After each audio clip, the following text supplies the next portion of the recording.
Shala, ang pinakabagong talk show kung saan tayo nagdi-discuss ng mga napapanahong issues.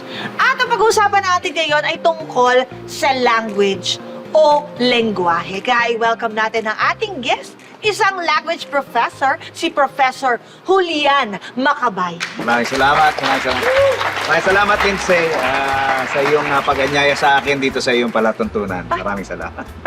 Ang lalim naman po ng Tagalog ninyo.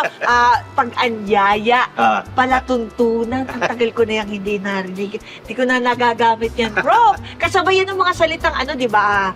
Patalastas. Mismo. Yan, himpapawing. Siyang tunay. Paumanhin, Lindsay. Binabagay ko lang sa medyo seryosong paksa at sa pagpapakilala mo sa akin. At isa pa medyo ganito talaga ako magsalita. Pero meron po akong seryosong tanong sa inyo. Ano?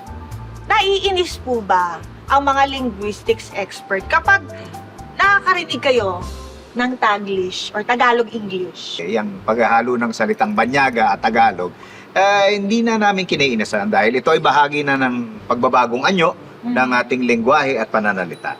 So, hindi po kayo naiinis sa Taglish? Hindi. Bali, ang nakapagpapaigting lamang ng aking galit ay yung mga dahilan kung bakit nila pinaghahalo ang Tagalog at English. Ano po yung mga dahilan na ito, yung nasinasabi niyo?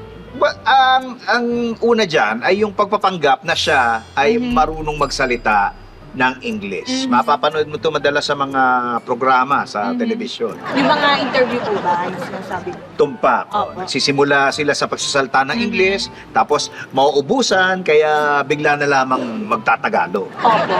Nakikita ko po yan na usually magsisimula sila sa sentence na in my opinion or as a matter of fact. Yan. Tumpak. Sa umpisa, akala mo ibihasa sa pagsasalita ng English. Ngunit hanggang doon na lamang pala ang kanyang kaalaman, kaya puro Tagalog na lamang ang mga kasunod.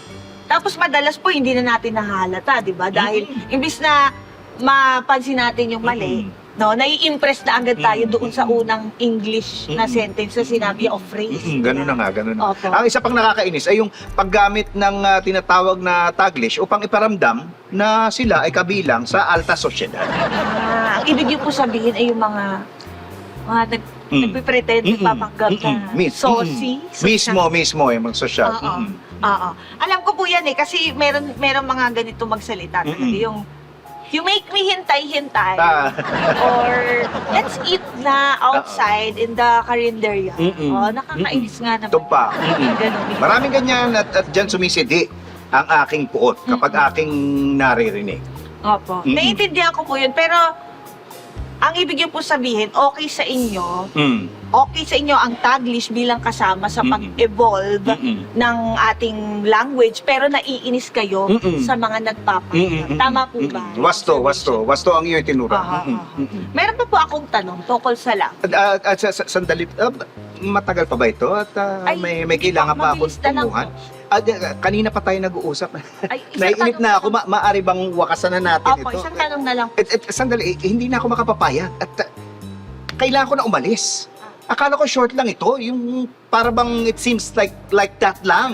But now, OMG, as a matter of fact, yung car ko is nakaparada pa in the middle of the kalye, which is hindi right.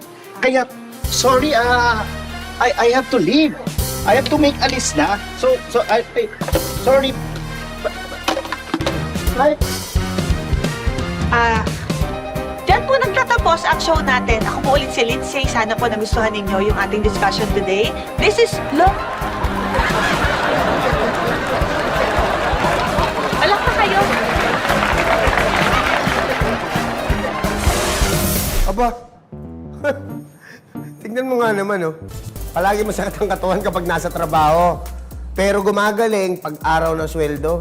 Ay,